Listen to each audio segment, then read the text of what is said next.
नमस्कार, स्वागत आप सभी का वाइबियन बिहार झारखंड में। मैं हूं आपके साथ मुदिता। आज बिहार की राजधानी पटना की सड़कों पर एक ऐसी चीख गूंज रही है जिसे सत्ता के गलियारों में बैठे लोग अनसुना करने की कोशिश कर रहे हैं। पटना में एक नीट छात्रा की संदिग्ध मौत होती है और ये सिर्फ एक मौत नहीं बल्कि बिहार में बेटी बचाओ बेटी पढ़ाओ के उस नारे की हकीकत है जिसे चुनावी रैलियों में बड़े जोर शोर से उछाला जाता है। क्या पटना के गर्ल्स हॉस्टल अब बेटियों के लिए डेथ ट्रैप बनते जा रहे हैं? क्या सुशासन के दावों के बीच कोई रसूखदार हाथ अपराधियों को बचा रहा है? इस मामले पर आरजेडी सांसद मनोज झा ने प्रधानमंत्री नरेंद्र मोदी से लेकर बिहार सरकार तक को कटघरे में खड़ा कर दिया। वहीं रोहिणी आचार्य ने सोशल मीडिया पर सुशासन को लानत भेजी। आखिर शंभू गर्ल्स हॉस्टल में उस रात क्या हुआ था? आज की इस विशेष रिपोर्ट में हम आपको इस पूरे केस की वो परतें खोलकर दिखाएंगे जो पुलिस और रसूखदारों के गठजोड़ को बेनकाब करती है। आरजेडी सांसद मनोज झा ने इस केस पर जो कहा वो सोचने पर मजबूर कर देता है। मनोज झा ने साफ शब्दों में कहा कि ये एक ओपन एंड शट केस है, यानी सब कुछ साफ है फिर भी पुलिस के हाथ बंधे हुए हैं। उन्होंने सवाल उठाए कि आखिर वो कौन रसूखदार है जिसे बचाने के लिए सिस्टम एड़ी चोटी का जोर लगा रहा है। मनोज झा ने सीधे प्रधानमंत्री पर हमला बोलते हुए कहा कि बड़ी बड़ी बातें करने वाले पीएम आज एक शब्द भी नहीं बोल रहे हैं। क्या बेटी बचाओ सिर्फ एक का ढकोसला है? उन्होंने मुजफ्फरपुर के बालिका गृह कांड की याद दिलाते हुए आगाह किया कि विपक्ष चुप नहीं बैठेगा। तेजस्वी यादव ने सरकार को 100 दिन का समय दिया है, लेकिन मनोज झा का कहना है कि उस बच्ची के न्याय के लिए अगर मार्च निकाला गया तो सरकार इसे राजनीतिक रोटी सेकना कहेगी। क्या वाकई बिहार में इंसाफ अब रसूख की तराजू पर तौला जा रहा है? उधर लालू यादव की बेटी रोहिणी आचार्य के तेवर भी इस वक्त सबसे तीखे हैं। उन्होंने सोशल मीडिया प्लेटफॉर्म एक्स पर एक लंबा पोस्ट लिखकर सुशासन के दावों की धज्जियां उड़ा दी। रोहिणी ने लिखा कि लानत है बिहार में सुशासन और कानून के राज के दावों पर। उन्होंने एक हिंदी अखबार की रिपोर्ट का हवाला देते हुए चौंकाने वाला दावा किया है कि पटना के हॉस्टल में रहने वाली बेटियों को जबरन देह व्यापार के दलदल में धकेला जा रहा है। रोहिणी ने आशंका जताई कि अगर यही आलम रहा तो युवाओं के बाद अब बिहार से बेटियों का पलायन शुरू हो जाएगा। उन्होंने सीधा आरोप लगाया कि मुख्यमंत्री और गृह मंत्री यानी सम्राट चौधरी इस मामले को गंभीरता से नहीं ले रहे हैं। अपराधियों के मन से पुलिस का खौफ खत्म हो चुका है और पुलिस प्रशासन की अपराधियों के साथ साठगांठ अब खुलकर सामने आ रही है।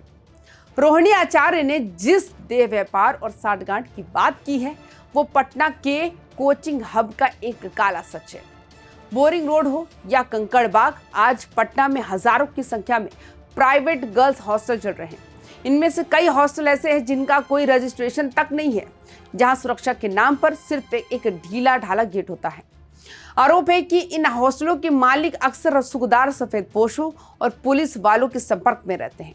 मुजफ्फरपुर बालिका गृह कांड के बाद ये उम्मीद थी कि बिहार में शेल्टर होम और हॉस्टल पर कड़ी निगरानी होगी, लेकिन नीट छात्रा की इस संदिग्ध मौत ने बता दिया कि रसूखदारों का सिंडिकेट आज भी उतना ही मजबूत है।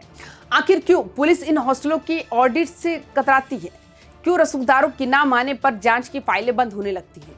अब जरा उस हॉस्टल की बात करते हैं जहां ये वारदात हुई। पटना के शंभू गर्ल्स हॉस्टल की वार्डन और मालिक से पुलिस ने जब लंबी पूछताछ की, लेकिन वार्डन के बयानों में इतने विरोधाभास है कि पुलिस को भी शक होने लगा। मृतका के कमरे के पास रहने वाली छात्रा ने तो वो राज उगे हैं जो रूह कांपा देते हैं। छात्राओं का दावा है कि उस रात हॉस्टल में हलचल सामान्य नहीं थी, कुछ चीखने की आवाजें सुनी गई।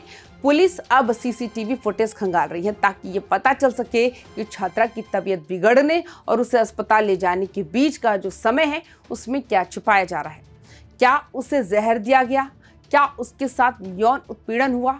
पोस्टमार्टम रिपोर्ट की समीक्षा की जा रही है, लेकिन लोगों को भरोसा अब सिस्टम से उठता नजर आ रहा है। अब बात करते हैं उस एसआईटी की जिसका भरोसा संजय सरावगी दिला रहे हैं। बिहार में जब भी कोई बड़ा कांड होता है सरकार तुरंत एसआईटी का गठन कर देती है, लेकिन इतिहास गवाह है कि कई बार ये समितियां सिर्फ मामले को ठंडा करने का जरिया बन जाती हैं। मनोज झा ने इसी विपक्ष की चेतावनी पर जोर दिया। उनका कहना है कि अगर मामला ओपन एंड शट है तो फिर एसआईटी को इतना समय क्यों लग रहा है? क्या साक्ष्यों के नाम पर छेड़छाड़ की जा रही है?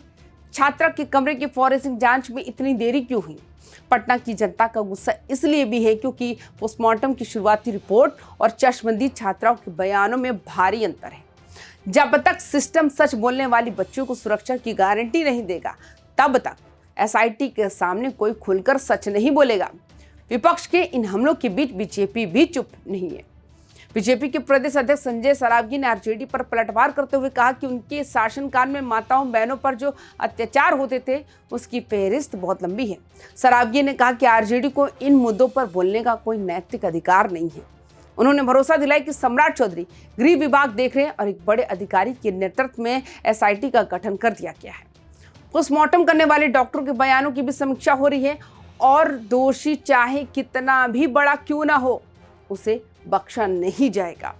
लेकिन सवाल वही खड़ा है, क्या एसआईटी की जांच सिर्फ खानापूर्ति होगी या सच में उस नीट छात्रा की आत्मा को शांति मिलेगी?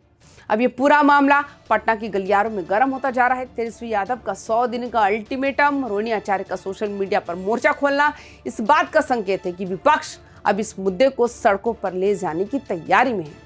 सम्राट चौधरी के लिए ये एक बड़ी परीक्षा है। गृह मंत्री के रूप में अगर वे इस रसूखदार अपराधी को बेनकाब नहीं कर पाते हैं, अपराधियों पर हथौड़ा चलाने का उनका दावा खोखला साबित होगा।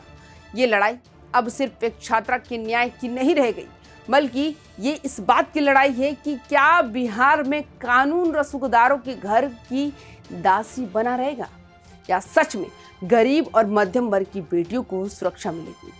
नीट छात्रा की मौत ने पटना को हिला कर रख दिया। एक तरफ सुशासन के दावे और दूसरी तरफ चिकती हुई बेटियां। क्या बिहार सच में बेटियों के लिए महफूज है? क्या रोहिणी आचार्य की वो आशंका सच साबित होगी कि अब बेटियां बिहार छोड़कर भागेंगी?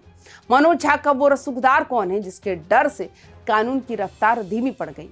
इन सवालों के जवाब आज बिहार की हर माँ बाप मांग रहे हैं, जिन्होंने अपनी बेटियों को डॉक्टर और इंजीनियर बनाने के सपने के साथ पटना भेजा। आपकी क्या राय है? क्या आपको लगता है कि इस मामले में पुलिस पर राजनीतिक दबाव है? तो कमेंट में अपनी राय जरूर दें और बिहार की हर बड़ी खबर के लिए YBN बिहार झारखंड को सब्सक्राइब करें। नमस्कार।